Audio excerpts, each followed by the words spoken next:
जम्मू कश्मीर दौरे पर केंद्रीय गृह मंत्री अमित शाह ने राज्य के सुरक्षा संबंधी मुद्दों पर चर्चा के लिए अधिकारियों के साथ की उच्च स्तरीय बैठक।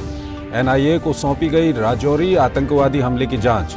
हमले में मारे गए मृतकों के परिजनों से गृह मंत्री ने फोन पर बात की।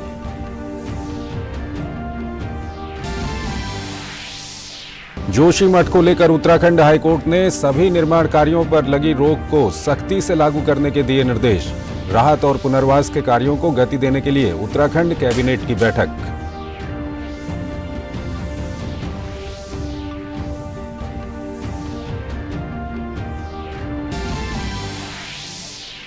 दुनिया के सबसे लंबे रिवर क्रूज गंगा विलास को प्रधानमंत्री ने वाराणसी से किया रवाना। कई अंतर्देशीय जलमार्ग परियोजनाओं का भी किया उद्घाटन और शिलान्यास। कहा 24 राज्यों में 111 राष्ट्रीय जलमार्गों को विकसित करने का हो रहा है काम।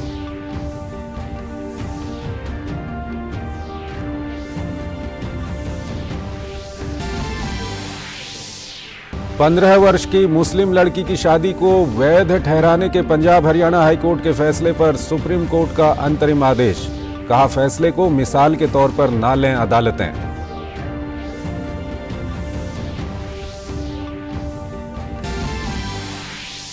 पुरुष हॉकी विश्व कप में मुकाबले आज से शुरू। पहले मैच में अर्जेंटीना ने दक्षिण अफ्रीका को 1-0 से दी मात। दूसरे मुकाबले में मेजबान भारत की स्पेन से होगी भिड़ंत।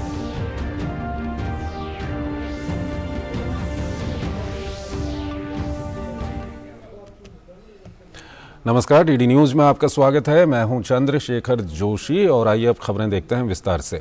प्रधानमंत्री नरेंद्र मोदी ने वर्चुअल रूप से वाराणसी से गंगा विलास क्रूज को रवाना किया। ये क्रूज 2 देशों की यात्रा करते हुए कुल डिब्रूगढ़ तक 3200 किलोमीटर का सफर तय करेगा। नदी क्रूज के इतिहास में यह अब तक की सबसे लंबी यात्रा है।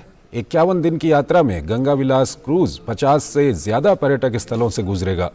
साथ ही ये 15 दिन तक बांग्लादेश में भी यात्रा करेगा। इस आलिशान क्रूज में 18 स्वीट हैं। इसमें 36 पर्यटकों और 40 चालक दल के ठहरने की व्यवस्था है।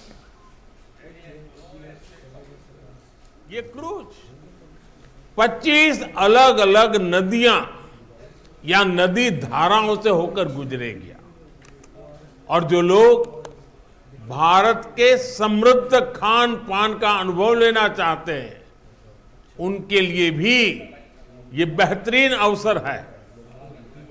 यानी भारत की विरासत और आधुनिकता का अद्भुत संगम हमें इस यात्रा में देखने को मिलेगा। क्रूज टूरिज्म का ये नया दौर इस क्षेत्र में हमारे युवा साथियों को रोजगार, स्वरोजगार के नए अवसर भी देगा। प्रधानमंत्री ने बताया कि 2014 में देश में सिर्फ 5 जलमार्ग थे। आज 24 राज्यों में 111 राष्ट्रीय जलमार्गों को विकसित करने का काम हो रहा है। 2014 में सिर्फ 5 राष्ट्रीय जलमार्ग देश में थे। आज 24 राज्यों में 111 राष्ट्रीय जलमार्गों को विकसित करने पर काम हो रहा है।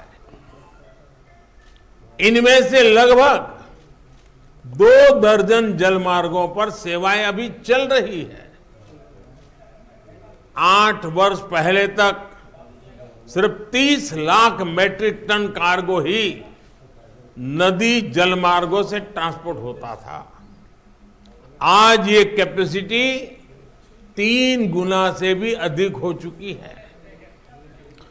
उन्होंने वाराणसी में टेंट सिटी का भी उद्घाटन किया। क्षेत्र में पर्यटन को बढ़ावा देने के लिए गंगा नदी के तट पर टेंट सिटी की परिकल्पना की गई है। ये परियोजना शहर के घाटों के किनारे विकसित की गई है, जो आवास की सुविधा प्रदान करेगी और वाराणसी में पर्यटकों की बढ़ती संख्या को पूरा करेगी। इसे पीपीपी मोड में वाराणसी विकास प्राधिकरण द्वारा विकसित किया गया है। टेंट सिटी में हर साल अक्टूबर से जून तक पर्यटक रह सकेंगे।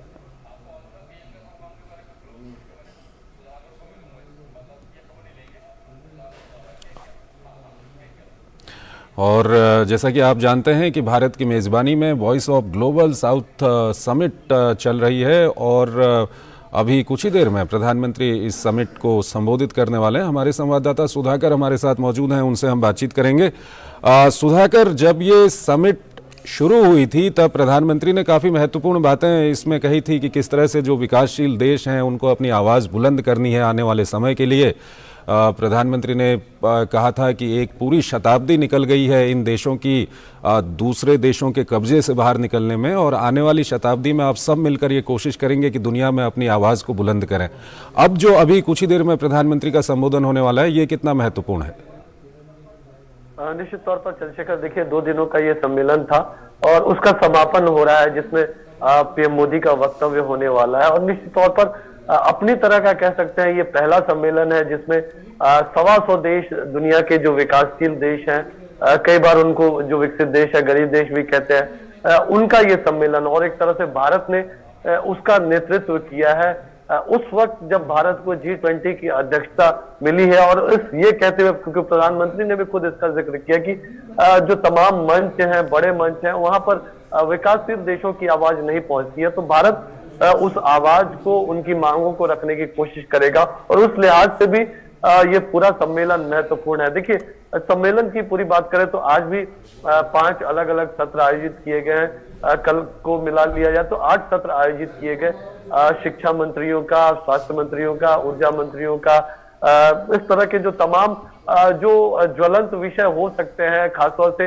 क्योंकि प्रधानमंत्री मोदी लगातार आज जो वैश्विक कल्पना है वो ह्यूमन सेंट्रिक डेवलपमेंट की नहीं है। पीएम मोदी इस बात को लगातार रख रहे हैं, खासतौर से कोविड के संदर्भ में। और आज जब यूक्रेन क्राइसिस चल रहा है तो उसका अगर सबसे ज्यादा किसी को नुकसान हो रहा है तो वो विकासशील देशों को नुकसान हो रहा है, चाहे फूड क्राइसिस के जरिए फ्यूल क्राइसिस हो, फर्टिलाइजर क्राइसिस हो, एक तरह से जो कर्ज के मकड़जाल में जो फंसते जा रहे हैं। तो एक जो डेवलपमेंट मॉडल भारत कह रहा है कि विकासशील देशों का एक अलग डेवलपमेंट मॉडल होना चाहिए, और साथ मिलकर अगर विकासशील देश काम करे, साथ मिलकर अपनी आवाज को रखे तो बदलाव लाया जा सकता है। तो इस बात को भारत की तरफ से, प्रधानमंत्री मोदी की तरफ से इस सम्मेलन में पुरजोर तरीके से रखा गया। और पीएम मोदी ने कहा कि हमको जो सिंपल स्केलेबल सॉल्यूशंस के बारे में सोचना चाहिए, किस तरह का हम आपसी तौर पर सहयोग कर सकते हैं। अगर मसलन भारत की बात ले ले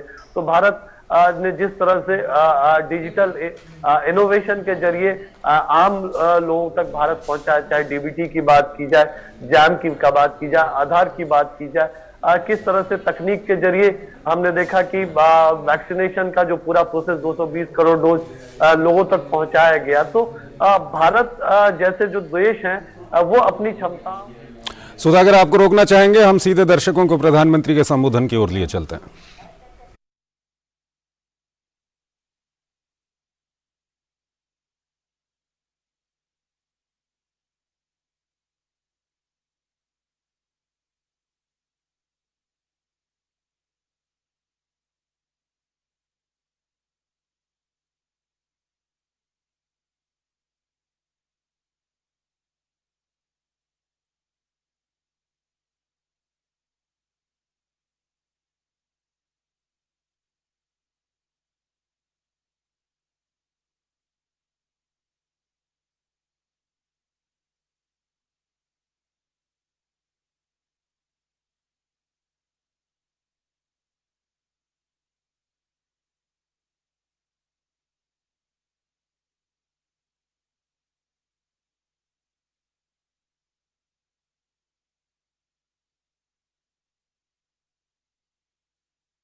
Excellencies, Namaskar.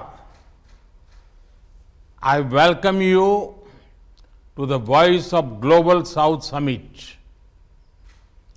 Over the past 2 days, this summit has seen the participation of more than 120 developing countries, the largest ever virtual gathering of Global South.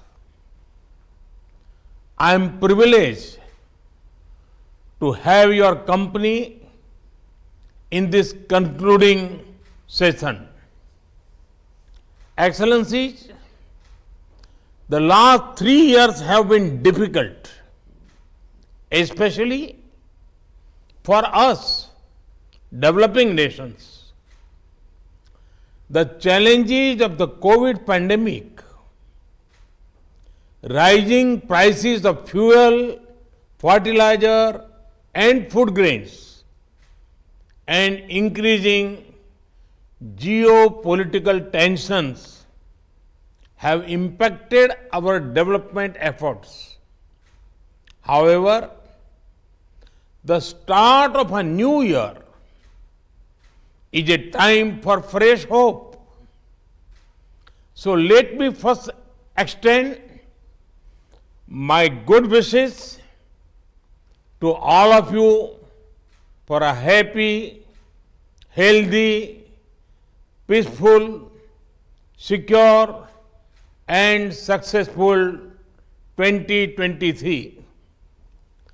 Excellencies, we all appreciate the principle of globalization. India's philosophy has always seen the world as one family. However, developing countries desire a globalization that does not create climate crisis or debt crisis. We want a globalization that does not lead to unequal distribution of vaccines or over concentrated global supply chains. We want a globalization that brings prosperity and well-being to humanity as a whole. In short, we want a human-centric globalization. Excellencies, we developing countries are also concerned about the increasing fragmentation of the international landscape.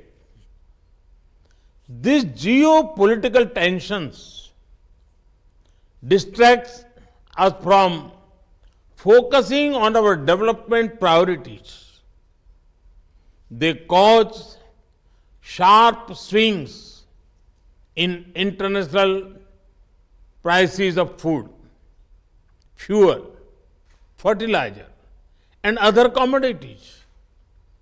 To address this geopolitical fragmentation, we urgently need a fundamental reform of the major international organizations, including the United Nations Security Council and the Bretton Woods institutions.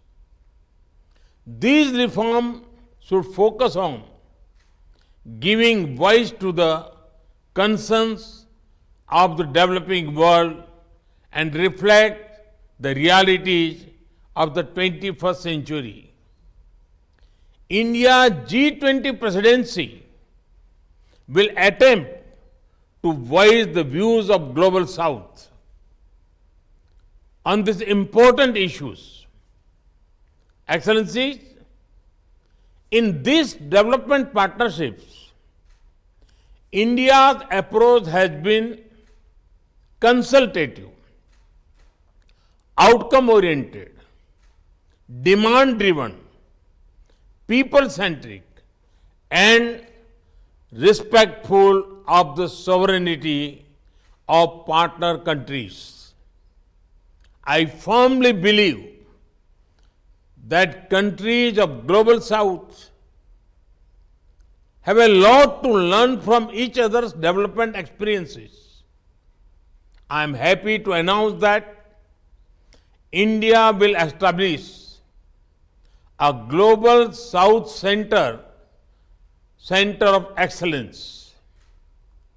This institution will undertake research on development solutions or best practices of any of our countries, which can be scaled and implemented in other members of the Global South.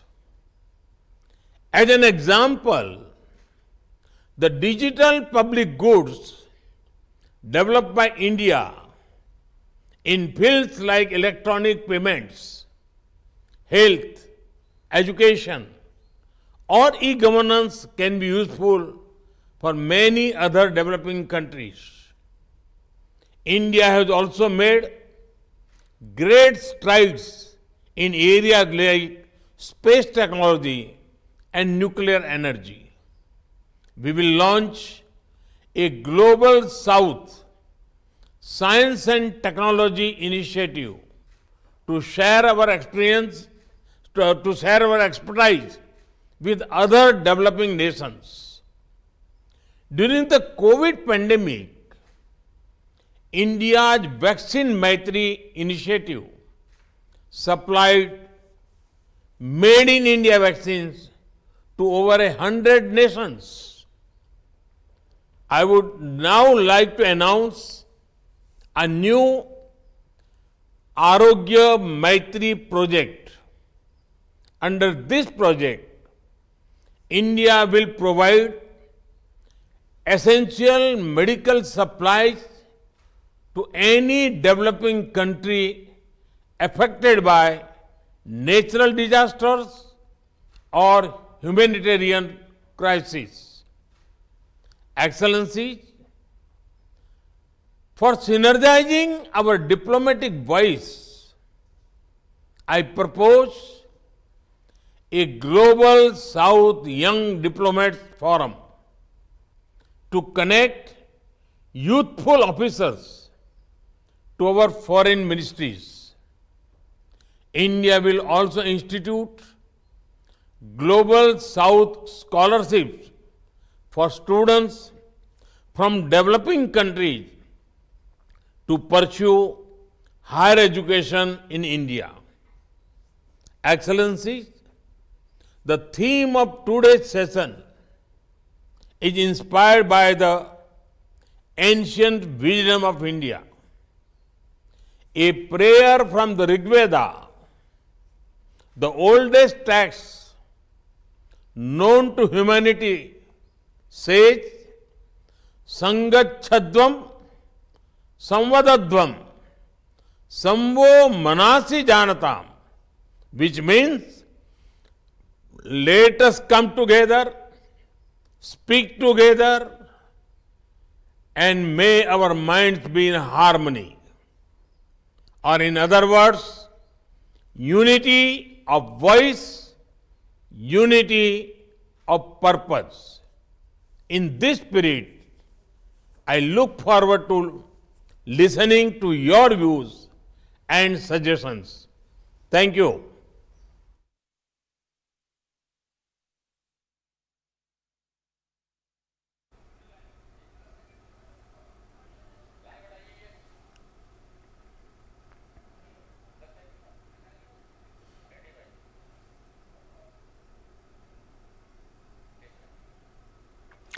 तो प्रधानमंत्री नरेंद्र मोदी को आप सुन रहे थे voice of global south summit के समापन समारोह के उद्घाटन सत्र को प्रधानमंत्री संबोधित कर रहे थे और यहाँ पर प्रधानमंत्री ने कई सारी महत्वपूर्ण घोषणाएं विकासशील देशों के लिए की हैं। प्रधानमंत्री ने काफ़ी महत्वपूर्ण बातें भी की हैं। प्रधानमंत्री ने कहा कि ये जो विकासशील देश हैं इनको भविष्य में पूरा मौका मिले, इसके लिए अंतर्राष्ट्रीय संस्थाओं में भी कई सारे रिफॉर्म करने होंगे। उन्होंने कहा यूनाइटेड नेशन में भी रिफॉर्म करने होंगे और साथ ही साथ प्रधानमंत्री ने यहाँ पर कई सारी घोषणाएं की हैं। उन्होंने global south centre of excellence बनाने की घोषणा की है भारत की ओर से और साथ ही साथ उन्होंने global south science and tech centre की घोषणा की है, जिसमें भारत जो विकासशील देश हैं, जो भारत का अपना एक्सपर्टाइज है विज्ञान को लेके, तकनीकी को लेके, उन देशों के साथ भारत साझा करेगा जो भी भारत को तकनीकी और साइंस का भारत के पास एक्सपर्टाइज है।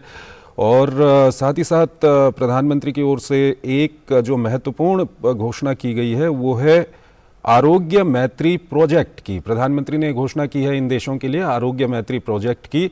इसके तहत जो ग्लोबल साउथ के देश हैं, जो विकासशील देश हैं और जो इसमें देश आए हुए हैं वो 120 से ज़्यादा वो देश हैं। इन देशों में अगर किसी भी तरह की कोई परेशानी होती है या कोई वहाँ पर आपदा आती है या वहाँ पे किसी बीमारी को लेकर के, तो भारत अपनी तरफ से चिकित्सकीय सहायता आरोग्य मैत्री प्रोजेक्ट के तहत इन देशों को उपलब्ध कराएगा। ये प्रधानमंत्री की ओर से घोषणा की गई है। साथ ही साथ प्रधानमंत्री ने घोषणा की है global south young diplomatic forum की, यानी कि इस फोरम के तहत इन देशों के जो डिप्लोमेट्स हैं, जो विदेशी मामलों से जुड़े हुए युवा अधिकारी हैं, उनके लिए एक फोरम बनाने की प्रधानमंत्री ने घोषणा की है। और प्रधानमंत्री ने ये भी कहा कि पिछले 3 साल कोविड के कारण और फ्यूल प्राइसेज जो दुनिया में जिस तरह का तनाव चल रहा है, युद्ध चल रहा है, उसके कारण काफ़ी कुछ नुकसान हो गया, लेकिन उन्होंने आशा व्यक्त की है कि आने वाले समय में ये सब चीज़ें दूर हों। प्रधानमंत्री ने कहा कि हम ग्लोबलाइजेशन के समर्थक हैं, लेकिन जो हमारा ग्लोबलाइजेशन है वो ह्यूमन सेंट्रिक होना चाहिए और हमको इसके लिए जो अंतर्राष्ट्रीय संस्थाएं हैं, जिसमें संयुक्त राष्ट्र भी है, उसमें बहुत बड़े परिवर्तन करने की ज़रूरत है। ये प्रधानमंत्री की ओर से कहा गया। आपको एक बार फिर से बता दें कि ये विकासशील देश हैं जो भारत की मेज़बानी में एक मंच पर आए हैं और 120 से ज़्यादा देश इसमें हिस्सा ले रहे हैं। तो ये काफ़ी महत्वपूर्ण ये समिट है और कुछ ही देर में प्रधानमंत्री इसके क्लोजिंग जो होगी उसको भी प्रधानमंत्री संबोधित करेंगे, वो भी हम आपको दिखाएंगे। फिलहाल यहाँ पर एक छोटा सा ब्रेक ले रहे हैं।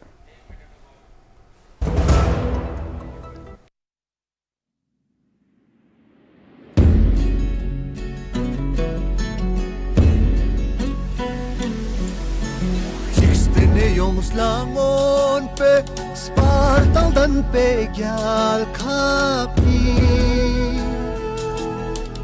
Sondo soso jani serce na sosyas peski tali Rikshum chos luk soso inna gyagar yulir gyudzin Agar gel capucento spartaldan perivai Ladami mascuni Shminga solvamos lami Chiagarame galdar Tus gyums dan polusi Rijal dosum chadar Dundes beji gyuri Kyagara me galdar Tus gyurs dan polusi Rijal dosum chadar Dundes beji gyuri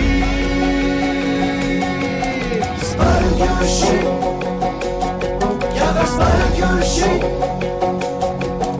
Karak yurshi Ladas karak yurshi Sparak yurshi Yagar sparak yurshi Karak yurshi Ladas karak yurshi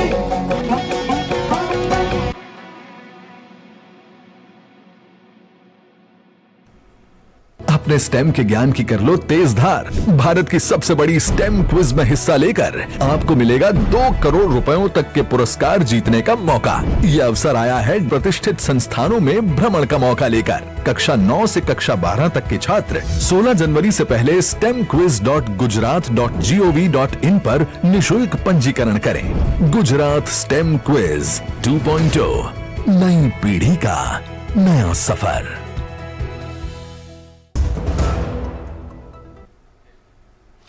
स्वागत है आपका। Break के बाद गृह मंत्री अमित शाह ने आज जम्मू में एक प्रेस वार्ता को संबोधित किया। उन्होंने कहा कि बैठक में सिक्योरिटी एजेंसी के सभी पहलुओं को और सभी प्रकार की जितनी भी एजेंसियां जम्मू कश्मीर की सुरक्षा में लगी हैं उनके साथ एक विस्तृत चर्चा हुई है। आने वाले दिनों में एक बहुत सुरक्षित ग्रिड बनाने की तैयारी की जाएगी। सिक्योरिटी एजेंसीज के सभी पहलुओं पर और सभी प्रकार की जितनी भी एजेंसियां जम्मू कश्मीर के सुरक्षा के लिए जिनकी भूमिका है वो सभी एजेंसियों के साथ विशेषकर जम्मू क्षेत्र के सुरक्षा के इंतजाम को लेकर एक डिटेल बैठक हुई है। आने वाले दिनों में एक बहुत सुरक्षित ग्रिड बनाने के लिए भी यहां पर चर्चा हुई है। गृह मंत्री ने कहा कि जब से घाटी में धारा 370 हटने के बाद वहां आतंकवाद और मृत्यु की घटनाओं में कमी आई है। हमने पूरी व्यवस्था की है और सुरक्षा व्यवस्था चौक चौबंद है। एक घटना के आधार पर या कुछ आंकड़ों के आधार पर इसका मूल्यांकन नहीं हो सकता। मूल्यांकन करना है तो जब से जम्मू कश्मीर में टेररिज्म हुआ है, जन्म लिया टेररिज्म ने, तब से लेकर आज तक धारा 370 हटाने के बाद ये 3 साल में सबसे कम घटनाएं भी हुई है, सबसे कम मृत्यु भी हुई है। गृह मंत्री ने कहा कि मृतकों के परिवार वालों से मैंने फोन पर बात की। मैं उनसे मुलाकात के लिए वहां खुद जाने वाला था, लेकिन आज मौसम के कारण हम वहां पहुंच नहीं पाए। उनकी बातों को सुना है और मैंने उपराज्यपाल मनोज से भी बात की है। जान गंवाने वालों का हौसला देश के लिए उदाहरण रूप है। हर स्तर पर, चाहे घाटी हो, चाहे जम्मू हो, चाहे रजौरी हो, चाहे पूंछ हो, चाहे साउथ कश्मीर हो, जो विक्टिम फैमिलीज है इसके साथ सरकार बिल्कुल मजबूती से खड़ी है। इसकी प्रस्तावित योजनाएं हैं और योजनाओं के ऊपर भी लेफ्टिनेंट गवर्नर को बहुत सारे अधिकार होते हैं। कई योजनाएं स्पेसिफिक हिस्सों में अप्लाई नहीं होती है, कुछ मर्यादाएं आती हैं, तो लेफ्टिनेंट गवर्नर कैन डिसाइड। इसमें कोई कोताही नहीं बरती जाएगी। बड़े संवेदनशीलता से और सम्मान के साथ इनके परिवार की सभी चिंता की जाएगी। भाजपा के राष्ट्रीय अध्यक्ष जेपी नड्डा ने सूरीनाम के राष्ट्रपति चंद्रिका प्रसाद संतोखी से भाजपा मुख्यालय में मुलाकात की। राष्ट्रपति संतोखी इंदौर में आयोजित 17वें प्रवासी भारतीय दिवस के विशिष्ट अतिथि थे। इससे पहले उन्होंने 2005 से 2010 तक न्याय और पुलिस मंत्री के रूप में काम किया था।